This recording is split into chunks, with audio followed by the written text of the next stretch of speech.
The night was alive with flashing red and blue, sirens slicing through the humid summer air as chaos unfolded in real time. It had started as a routine patrol, a quiet neighborhood, the kind of place where families left their doors unlocked and kids rode their bikes past manicured lawns without a second thought. But tonight, that illusion shattered with the crack of gunfire. A string of desperate 911 calls flooded in, voices trembling, some barely able to form words. Shots fired. A man in dark clothing, blood on the pavement. And then the silence. A silence so deep it felt unnatural, as if the whole world was holding its breath, waiting for what would come next. Officer Jake Holloway gripped the wheel tighter, his pulse hammering in sync with the police radio's frantic updates. A veteran on the force, he'd seen his share of violence, but something about this call felt different like a storm brewing just beyond the horizon. His partner, Rookie Officer Tasha Monroe, sat beside him, her fingers twitching near the handle of her service weapon. It was her first year on the job, and nothing in the academy could prepare her for the sheer unpredictability of nights like this. Their cruiser screeched to a stop at the scene, headlights carving through the dark, illuminating a stretch of cracked asphalt and the unmistakable shimmer of spent shell casings scattered like breadcrumbs. No screams, no running footsteps, just an eerie stillness that sent ice crawling down Jake's spine. Then, movement. A figure emerging from the shadows, slow and deliberate, as if savoring the moment. A man, tall and broad-shouldered, his hands still wrapped around the cold steel of a semi-automatic, fingers relaxed against the trigger. He didn't run. He didn't panic. He just stood there, bathed in the red glow of the emergency lights, his eyes locking onto the officers, with an expression that sent a sick twist through Jake's gut. It wasn't fear. It wasn't remorse. It was something far worse. Tasha inhaled sharply, her training screaming at her to act. But something held her frozen, an instinct deeper than logic, warning her that they weren't dealing with an ordinary suspect. This was a man who had done the unthinkable and felt nothing. A man who had just rewritten the course of countless lives with the pull of a trigger. And yet, he stood there waiting, as if daring them to make the next move. Jake's voice was steady, but his hand hovered near his holster. Drop the weapon. Now? For a moment, there was no response, just the distant wail of approaching backup. And then, with a slow, almost deliberate smirk, the man raised his gun, not at them, but at something just beyond the reach of the streetlights. Something or someone they hadn't seen yet. And just like that, everything spiraled out of control. Jake didn't hesitate. Years of instinct kicked in as he braced himself, weapon raised, his voice cutting through the thick tension like a blade. Put it down. But the man didn't flinch. His gaze remained locked on whatever lay beyond the darkness, that smirk never faltering, as if he knew something they didn't. Tasha's breathing was sharp beside him, her hands trembling just enough for Jake to notice. Then, the figure's grip tightened around the gun, a slow movement, deliberate. That was all the excuse Jake needed. His finger tensed on the trigger. And just as he was about to fire, darkness, a blackout. Every street lamp, every patrol car's headlights, even the flashing red and blue of the sirens, all of it vanished in an instant, swallowing the entire street in pure, suffocating black. Shouts erupted. Officers scrambled. Jake's pulse pounded in his ears as his eyes struggled to adjust, his grip on his weapon tightening. Then, a metallic clatter, the unmistakable sound of a gun hitting pavement. But where? He spun toward where the suspect had been standing just seconds ago, only to find empty space. No silhouette. No movement. Just the hollow absence of a man who'd been right there in front of him. Tasha? His voice came out sharper than he intended, but there was no time for softness. He heard her inhale, still nearby, but just as rattled. Then, The lights snapped back on as suddenly as they had died, flooding the street in an artificial glow. Jake's stomach sank. The suspect was gone. No footprints in the dust, no sign of a struggle. Just gone. The only thing left behind was the gun, lying in the center of the road like a discarded prop, wiped clean of prints. Forensics would find nothing. They always did in cases like this, the kind that didn't make sense, the kind that twisted reality just enough to make you question everything.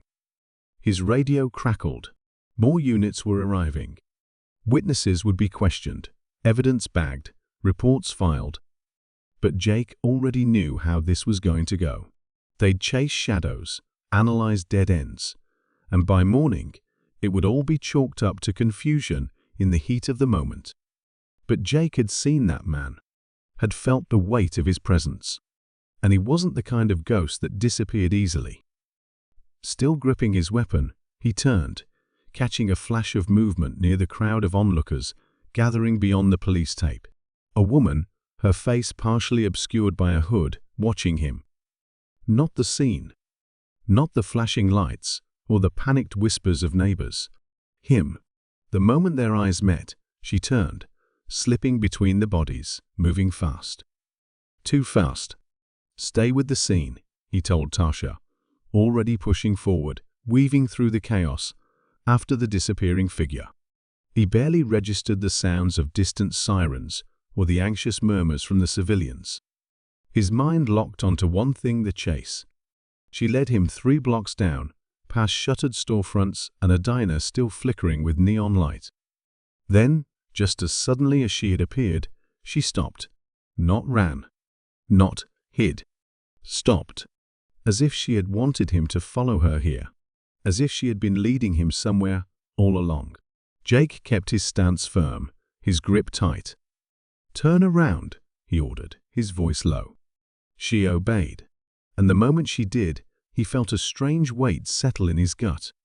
He knew her. He didn't know from where, not yet, but the familiarity was instant, unsettling. She took a step forward, lowering her hood to reveal piercing dark eyes, a face that had seen too much. "You need to stop looking," she said, voice steady, not the least bit afraid. "Before you get yourself killed." Jake stiffened. Looking for what? Her lips pressed together, her gaze flicking back toward the crime scene, then settling on him again. "You think this is the first time he's done this?" she asked, voice barely above a whisper.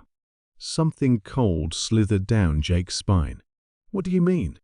She exhaled, the weight of something heavy pressing against her expression.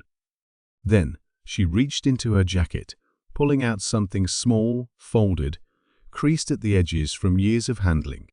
A photograph. She held it out. "This isn't just a crime scene, Officer Holloway," she murmured. "It's a pattern." Jake took the picture, unfolding it carefully. The moment he saw what was on it, his breath hitched.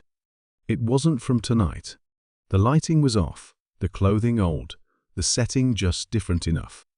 But the man at the center of it, the smirking figure, the same cold, detached stare, was the exact same one who had vanished into thin air just minutes ago. Only this picture was dated 10 years earlier. Jake looked up sharply, but the woman was already turning away, retreating into the shadows. He barely got the words out before she disappeared completely. "Who the hell is he?" She didn't stop, didn't turn back, but her answer floated back to him, chilling in its simplicity. "The reason you'll never find him." Jake stood frozen in the dimly lit street, the worn edges of the photograph pressing against his fingertips, his mind racing to keep up. The image was impossible, dated a decade earlier, yet showing the exact same man who had vanished before his eyes just moments ago. The same smirk, the same deadened stare. A face that should have aged, should have changed, yet looked identical. The woman's words echoed in his head, an ominous whisper, warning him that this wasn't just a case. It was something bigger, something woven into the past, something that had been playing out long before tonight. And now he was part of it. He glanced up, searching for the woman who had given him the photo, but she was already gone, swallowed by the night like a ghost. He should have gone after her, should have demanded answers, but something in the way she disappeared told him she wanted him to figure it out on his own. Or maybe she just didn't want to be next. His phone buzzed in his pocket, breaking the suffocating silence. A text. Unknown number. The message was short, almost taunting. Stop now. Before you get buried in it. A cold dread tightened in his chest as he turned back toward the flashing police lights in the distance. Someone knew he was digging too deep already. But who? And why? He needed answers. Now. Meanwhile, across the city, in a cramped one-bedroom apartment, lit only by the flickering glow of a late-night news broadcast, Detective Erin Calloway sat hunched over a stack of old case files, her nerves frayed from a week of restless nights. She hadn't been able to shake the feeling that something about the recent shootings felt familiar, too familiar. The patterns, the crime scenes, she had seen them before, but every time she got close to connecting the dots, the details blurred, like someone had gone out of their way to make sure no one ever saw the whole picture. She reached for her coffee, now cold and bitter, just as her phone lit up with a new message. She almost ignored it until she saw the sender. Jake Holloway. They hadn't spoken in years, not since things had fallen apart between them, but the moment she read his text, any lingering resentment disappeared. We need to talk. Now? She barely had time to process it before another notification appeared, this time from an unknown number. A single attachment. No message, no explanation, just an old photograph. The same photograph Jake was holding miles away. The same man, the same unchanging face. Her pulse stuttered as she stared at it, something primal in her gut, screaming that she had just stepped into something far worse than she ever could have imagined. Then, a sound. A faint scrape against her front door, so subtle she almost convinced herself she was imagining it. Almost. Slowly, she reached for her gun, her breath held tight in her chest. Another scrape. A presence just outside, unmoving, waiting. And then silence. No knock, no footsteps, just a presence that somehow lingered even in the absence of sound. She stayed frozen for what felt like an eternity before finally rising, inching toward the door, her pulse drumming against her ribs. She glanced at the peephole, expecting to see darkness, emptiness. But she didn't. Instead, she saw an envelope, neatly placed in front of her door, as if left by an invisible hand. And beyond it, down the dimly lit hallway, just at the edge of her vision, a shadow retreating into nothingness. Her fingers trembled as she picked up the envelope, the weight of it unsettling in her hands. Slowly, she peeled it open, revealing a single sheet of paper. Typed. Precise. You already know the answer. So why are you still looking? Her blood ran cold. Because whoever had sent this, whoever had been standing outside her door, they weren't asking her to stop. They were warning her that she was already too late. Jake's hands tightened around the photograph as he paced his dimly lit apartment, every shadow stretching too long, every creak in the floorboards making his pulse jump. He wasn't paranoid, not yet, but the unease had settled in his bones, heavy and unshakable. The text from the unknown number kept flashing in his mind, the warning clear, the intent chilling. Stop now. Before you get buried in it. Someone knew he was asking the wrong questions. Someone was watching. He had been a cop long enough to know that warnings like these weren't just empty threats. They were the kind of thing that came right before something or someone vanished. He thought about calling Tasha, about pulling her into this, but something in his gut told him to wait. She was new, still green, and if this was as deep as it seemed, the last thing he wanted was to drag her down with him. Instead, he picked up his phone and called Erin. It rang twice before she picked up. Jake? Her voice was tight, like she'd been holding her breath. "I got something," he said, forcing his voice to stay level. "Something I need you to see." There was a hesitation, a static, thick pause on the other end. Then, in a voice barely above a whisper, she said, "I got it too." His grip tightened. "The photo?" "And a message," she said, and something in the way she said it made his stomach twist. "Someone was here, Jake. At my door. Left me a note." A chill settled over him. This wasn't just a warning anymore. This was personal.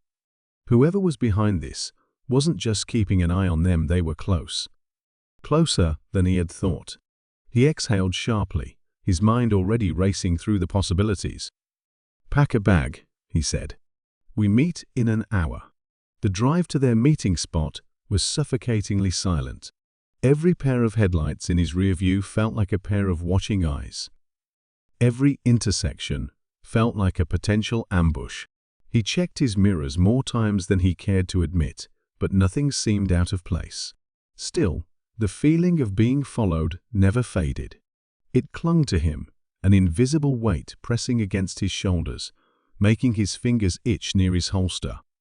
He knew this wasn't just his nerves. Someone was out there, waiting. When he finally pulled into the parking lot of an all-night diner on the outskirts of the city, Erin was already there, sitting in her car, eyes scanning the lot like she was thinking the same thing he was. The moment he slid into the passenger seat, she locked the doors, her expression pale, drawn. Without a word, she handed him the envelope she had received. He unfolded the letter inside, his breath slow and deliberate as he read the typed message again. "You already know the answer. So why are you still looking?" His pulse pounded against his ribs. The wording was careful, calculated, like it wasn't a threat, it was a test. As if whoever wrote it was waiting to see if they could put the pieces together. "There was someone outside my door, Jake," Erin said, her voice tight with something dangerously close to fear. "I didn't see their face. Just a shadow. But they knew where to find me." Jake rubbed a hand over his jaw, thinking, trying to find the thread that tied all of this together. "It's not just about the shooting," he said finally. "It's something older. The fact that we both got the same photo means this goes back further than we thought."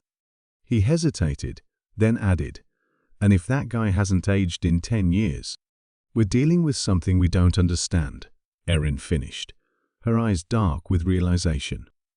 The weight of it settled between them, heavy and suffocating. They had both seen the impossible before, cases that didn't add up, bodies that disappeared, stories that never made it to the public. But this was different. This was happening to them. Then Jake's phone vibrated. He pulled it out, expecting another unknown message, another cryptic warning. But it wasn't a text. It was a missed call. From Tasha. His stomach dropped. He immediately hit redial, but it went straight to voicemail. Another buzz. This time, a text. From her number. HELP. Nothing else. No location. No context. Just that single gut-wrenching word. Jake didn't hesitate. He threw the car into gear, his pulse hammering, as Erin barely had time to react before they were peeling out of the parking lot, tires screeching against the asphalt. He tried calling again. Nothing. He checked the timestamp. The message had been sent just minutes ago. Something was wrong. Something was very, very wrong. And as they raced through the empty streets, the only thing he could think about was the photo sitting on the dashboard, the same face, the same smirk, staring back at him like it knew exactly what was coming next. The city lights blurred as Jake sped through the empty streets, his fingers clenched around the wheel, every nerve in his body screaming that he was already too late. Erin sat rigid beside him, her jaw tight, her phone in her lap as she scrolled through Tasha's last known location. But there was nothing. No pings. No signal. It was like she had disappeared into thin air. The same way the suspect had. The same way every lead in this case seemed to unravel the second they got too close.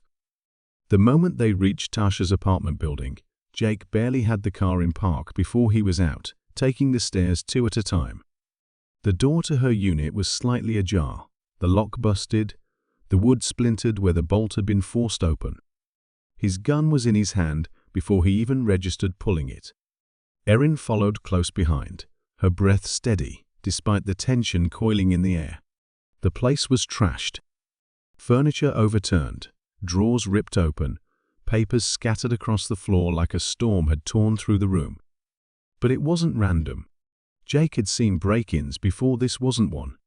Someone had been looking for something, and they had been careful not to leave behind any real trace of themselves. Then he saw it. A single sheet of paper, left purposefully on the coffee table, untouched by the chaos around it.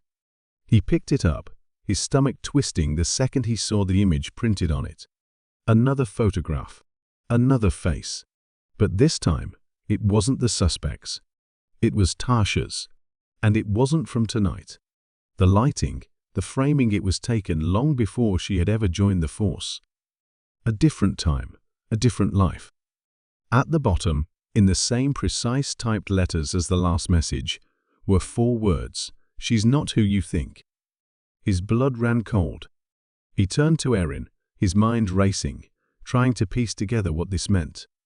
"This doesn't make sense," he muttered, scanning the room again, as if the answer was hiding somewhere in the wreckage. But deep down, something in him knew this wasn't random. It was deliberate. They hadn't just taken Tasha. They had wanted Jake to see this first. Erin took the photo from his hands, her eyes narrowing as she studied it. Then, she flipped it over. Jake hadn't thought to check. On the back, scrawled in ink, were numbers. A set of coordinates. Erin pulled out her phone, typing them in, her expression unreadable as she waited for the map to load. When it did, her breath hitched. "Jake," she whispered, turning the screen toward him. He stared at it, his heart pounding in his chest. The location was a place he hadn't been in years. A place he had tried to forget. His childhood home. Everything inside him locked up at once. The memories he had buried, the ghosts he had left behind, none of it had mattered until now. Until someone had reached into his past and yanked him back into it. His grip tightened on the photo, the weight of it pressing against his palm. This wasn't just about the case anymore. This was about him. About his past. And somehow, Tasha was tangled up in it in ways he never could have imagined. Without another word, he turned on his heel, already moving. Erin grabbed his arm. "Jake, wait," she said, her voice sharp. "This is a setup." Daniel didn't stop moving until he was 3 blocks away, hidden behind the dumpsters behind an old gas station. He crouched there, his breath ragged, his hands gripping his knees. His mind was spinning. Someone was tailing him. Someone wanted him to know that they could reach him whenever they wanted. His mother had warned him not to trust anyone. But how was he supposed to do that when he didn't even know who the enemy was? His phone buzzed again, and he nearly dropped it in his panic. Another unknown number. He swallowed hard before forcing himself to look. You should have listened. Now it's too late. His stomach twisted painfully. What did they mean too late? What had he done? Then, before he could even process the message, his phone rang. This time, it was a name he recognized. Melanie Harper. He hesitated only for a second before answering, his voice barely above a whisper. "Hello?" On the other end, Melanie's voice was sharp with urgency. "Daniel, listen to me. You're in danger. I don't have time to explain everything, but you need to get somewhere safe. Now." Daniel's breath caught. "What's happening?" His own voice shook. There was a beat of hesitation, and then Melanie spoke again, lower this time, like she was afraid someone else might hear. "I think someone just took your mother." Daniel's blood turned ice cold at Melanie's words. His mind struggled to process what she had just said, but every part of him resisted it. Took her? No, that wasn't possible. His mother was already in police custody. He had watched them take her, handcuffed and silent, into the back of a squad car. He had seen the flashing lights disappear down their street. But as he clutched his phone, standing in the shadows behind the gas station, a terrifying thought wormed its way into his mind. What if she never made it to the station? His breath came in uneven gasps as he pressed the phone closer to his ear. "What are you talking about?" His voice was barely a whisper, his pulse hammering. "The police arrested her. I saw it happen." Melanie's voice was urgent, almost frantic. "Daniel, listen to me. I called the precinct. There's no record of your mother being booked. No arrest report. No charges filed. She's not there." The words hit him like a fist to the chest. He shook his head as if that would make it untrue, but deep down, he knew. Something had felt off from the very beginning. The way the officers had moved, so efficient, so rehearsed. The way they hadn't answered his questions. The way his mother had just let them take her, like she had known there was no point in fighting. A deep, sinking dread coiled in his stomach. Then who the hell took her? His own voice sounded foreign, hollow with fear. Melanie exhaled sharply on the other end of the line. "I don't know. But I think it has something to do with what she was running from all those years ago." She hesitated, and then, almost reluctantly, she added, "Daniel, your mother wasn't arrested. She was taken." Daniel pressed his back against the cold brick wall of the gas station, gripping the phone like a lifeline. Everything was unraveling too fast, and the ground beneath him felt unsteady, like the very foundation of his life had been built on lies he was only now beginning to uncover. His mother had always been careful, always one step ahead of everything. But what if that wasn't just a personality trait? What if it had been survival? His mind raced back to the letter he had found in her safe. "Do not trust anyone. Not the police. Not the neighbors. Not even the people you think are on your side." She had known this was coming. She had been waiting for it. But why? What had she done? Or worse, what had she discovered? As if reading his thoughts, Melanie's voice lowered, edged with something that sounded dangerously close to regret. "Daniel, there's something you don't know. Something I didn't want to believe until now." Another pause. A weighted silence. Then she finally said it. "Your mother wasn't hiding from the law. She was hiding from the people she used to work for." Daniel's breath stalled. "Work for?" The words barely left his mouth. "What the hell does that mean?" Melanie hesitated, but there was no more time for caution. Olivia Marshall wasn't just some suburban mom, Daniel. She was involved in something deep, something dangerous. Before she disappeared all those years ago, she worked for a group that did things off the record. Things no one was ever supposed to know about. Daniel's legs felt weak beneath him. The woman who had raised him, the woman who had spent years making sure his life was normal, safe, ordinary wasn't ordinary at all. "You're telling me my mother was what? Some kind of spy?" His voice cracked, and he hated the way it sounded. Melanie exhaled sharply. "I don't know exactly what she did, but whatever it was, she walked away from it. And no one just walks away from people like that. They let her live under one condition: she vanished. Changed her identity. Stayed off the radar. But something must have changed. Something must have brought them back." Daniel felt the world tilting. His mother had been lying to him his whole life. Every story, every little detail about their past, it had all been a carefully constructed illusion. And now, whatever she had been running from had finally caught up to her. Then, before he could even form another thought, a sharp rustling noise cut through the night air. Close. Too close. Someone was there. Watching. Waiting. And this time, they weren't just sending warnings. Daniel barely had time to process the sound before instinct took over.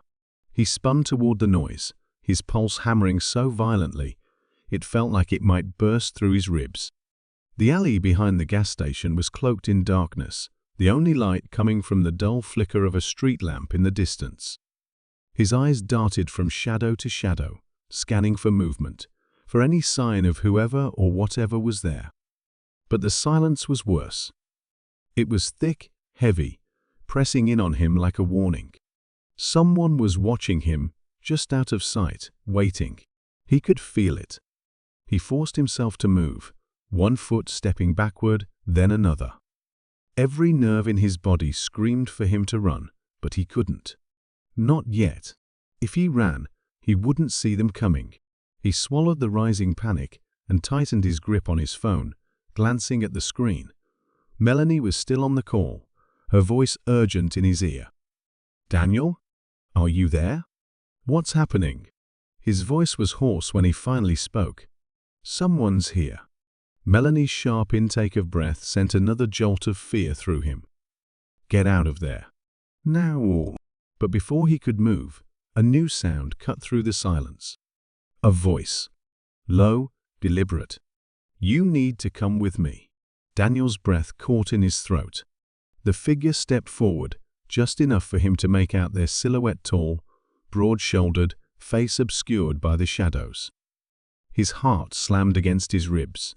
He took another step back, shaking his head. "Who the hell are you?" The figure didn't answer. Instead, they lifted an object that glinted faintly in the dim light. A gun.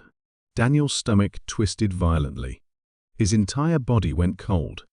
The voice came again, calm, unwavering. "We don't have time for this, Daniel. Either you come with me, or you're going to wish you had." A shudder ran through him, but before he could react, Melanie's voice burst through the speaker of his phone. "Daniel, listen to me, don't go with them. I think I know who they are. They're not with the police. They're not here to help you." His grip tightened around the phone. Every nerve in his body screamed at him to run, but his mind was racing, trying to untangle the impossible choices laid out in front of him. If he ran, would he make it? If he fought back, would he survive? But if he went with them, would he ever come back? The figure took another step forward, their presence suffocating in the small alley. "Make a decision," they said coolly. "Because in 5 seconds, I'm making it for you." Panic surged through Daniel like wildfire.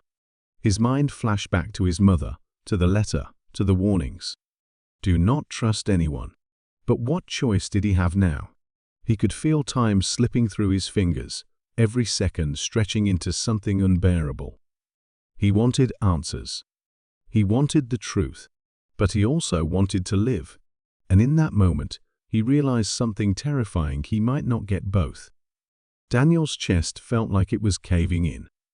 The air in the alley was thick with tension, every second stretching unbearably as his mind raced through every possible escape, every terrible outcome. The gun in the stranger's hand wasn't shaking. They weren't bluffing. If he made the wrong move, it was over. His breath came in shallow, uneven bursts. He could hear Melanie still on the phone, her voice tight with panic, urging him to run, to fight anything but go with them. But then, just as he was about to decide, the stranger's phone buzzed in their pocket. A single vibration. The figure hesitated, then pulled it out, glancing at the screen. Whatever they saw made them stiffen. A beat passed. Then another. And suddenly, without a word, they lowered the gun. Daniel's mind stuttered, trying to process the shift. The tension in the air was still suffocating, but the immediate threat was gone. The stranger exhaled sharply, their voice tight with frustration. "Looks like you get a little more time," they muttered under their breath. Then, before Daniel could react, they turned and disappeared into the shadows, slipping away so quickly that it was as if they had never been there at all. He stood frozen, his whole body locked in place, adrenaline still surging through his veins. His fingers were clenched so tightly around his phone that his knuckles ached. "Daniel!" Melanie's voice snapped him out of it. "Are you okay? What just happened?" I don't know," he stammered, his voice hoarse. His brain struggled to keep up. Why had they backed off? Who had sent that message? And more importantly, who had the power to stop them in an instant? Then, almost as if the universe had been waiting for the perfect moment to crush him under the weight of the truth, his phone vibrated in his hand. A new message. You were never the only target. It's bigger than you think. Daniel's stomach twisted violently. His pulse roared in his ears. Bigger than him? That meant he wasn't the only one in danger. He turned, eyes scanning the quiet street, his mind flipping through every person he had talked to, every person who might be dragged into this. Then the realization hit him like a freight train. Melanie. His voice broke as he spoke into the phone. Where are you? There was a pause. Then, in a voice so quiet it sent ice through his veins, Melanie whispered, Daniel, someone's in my house. A sharp intake of breath was the only warning before the line went dead. Panic surged through him like a wildfire, burning away every other thought. He didn't think, he just moved. His legs carried him forward, out of the alley, down the street, past streetlights that blurred as he ran. He didn't care who saw him. He didn't care about being followed. He only had one thought: get to Melanie before it was too late. By the time he reached her house, his lungs were on fire, his heart slamming against his ribs, but none of that mattered. The front door was ajar, swinging slightly as the wind caught it. The lights inside flickered ominously. Something was very, very wrong. He hesitated only for a second before pushing the door open, stepping into the darkened entryway. His whole body was rigid, every muscle wound so tight it felt like he might snap. Melanie? He called, his voice barely above a whisper. No answer. Then, from deeper in the house, a sound, a soft shuffle, a creak of floorboards. Someone was still inside. Daniel swallowed hard, his hands curling into fists. He had spent the last 24 hours uncovering pieces of a puzzle he hadn't even known existed, and now he was standing in the middle of it. The warning message echoed in his head. It's bigger than you think. Daniel's heart pounded so violently it drowned out every other sound as he stepped further into the house. The air was thick, suffocating, heavy with something unspoken. The living room was still, eerily untouched, like time had stopped the moment Melanie's call had cut off. But he knew better. Someone had been here, maybe still was. His fingers trembled as he pushed forward, his pulse hammering in his ears. Every instinct screamed at him to turn back, to get out, but that wasn't an option anymore. He had come too far, uncovered too much. Whatever the truth was, it was waiting for him in the shadows of this house. A flickering light from the kitchen caught his eye. The door was slightly open, a dim glow spilling out onto the hardwood floor. And then he saw it, a figure, just barely visible through the crack in the doorway. A tall silhouette, unmoving, waiting. His breath hitched, but before he could react, a voice came from the darkness. Low, steady, too familiar. You should have stopped digging, Daniel. His stomach twisted violently. He knew that voice. A voice he had trusted. A voice he never thought would betray him. Melanie stepped into the light. Daniel's breath left him in a sharp, disbelieving exhale. His mind rejected it, fought against it. No, he whispered, his voice barely audible. No, this doesn't make sense. But the look in her eyes told him everything. Cold, calculated. She wasn't afraid. She wasn't a victim. She had been playing him all along. His mind reeled, grasping for an explanation. You called me, he said, his voice shaking. You sounded terrified. You said someone was in your house.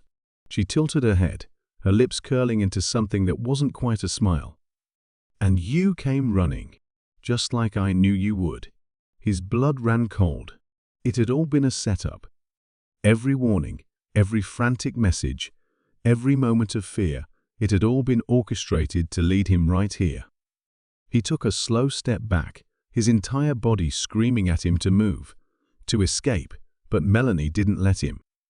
She moved too fast, closing the distance between them before he could react. And then he saw it glinting in her hand. A syringe.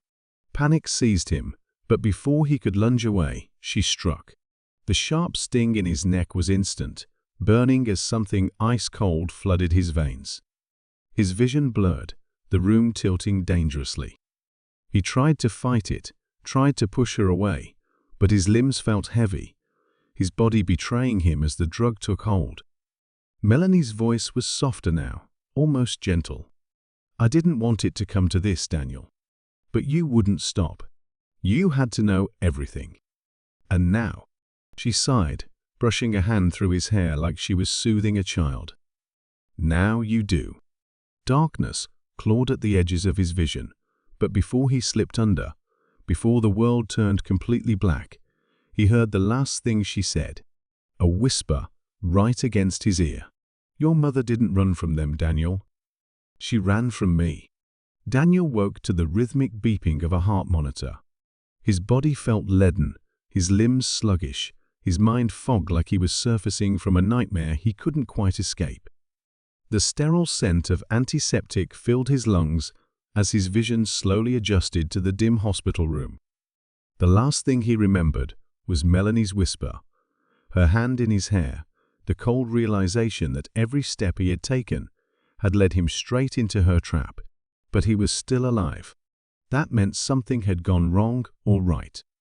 He turned his head, wincing at the dull ache radiating from his skull. A figure sat beside him, half shrouded in shadows, watching. The moment their eyes met, a quiet breath of relief escaped them. It took him a moment to recognize the man, Detective Harris. His mother's old friend, the one who had first warned him to stop digging. "You're lucky to be alive," Harris said, voice low and gruff, like he hadn't slept in days. "We found you just in time." Daniel's mind fought to piece everything together. "Melanie," he rasped, throat raw. "Where is she?" Harris exhaled sharply, rubbing a hand over his face. "Gone. Disappeared before we got there. But not before leaving behind enough evidence to confirm what your mother was running from all those years." He hesitated, choosing his next words carefully. Melanie wasn't just involved in this. She was orchestrating it. Daniel swallowed hard, nausea twisting in his gut. The betrayal still sat heavy in his chest, suffocating. "And my mother?" His voice wavered. Did she know?" Harris nodded slowly. "She knew. And she tried to protect you from it. That's why she vanished, why she never told you the full truth. She wasn't just running from some nameless organization, Daniel. She was running from the person she trusted most." Daniel squeezed his eyes shut, pain blooming behind his ribs. It all made sense now. The warnings, the fear. His mother had spent years looking over her shoulder, not because of an unknown enemy, but because of someone she had once loved like family. And now, Melanie was still out there, slipping back into the shadows, waiting. He forced himself to sit up, the room tilting slightly. "This isn't over," he said, voice steadier than he felt. "She's still out there. She's still pulling the strings." Harris studied him for a long moment, then nodded. "No, it's not over. But it's your call, Daniel. You've been through hell. You can walk away, try to rebuild, or you can keep digging. But you need to know if you do, there's no coming back." Daniel didn't answer right away. He stared out the hospital window. The city stretched before him, bathed in the dim glow of dawn. He could walk away, pretend none of this ever happened. But he knew, deep down, that wasn't possible. The truth had already burrowed into him, refusing to let go.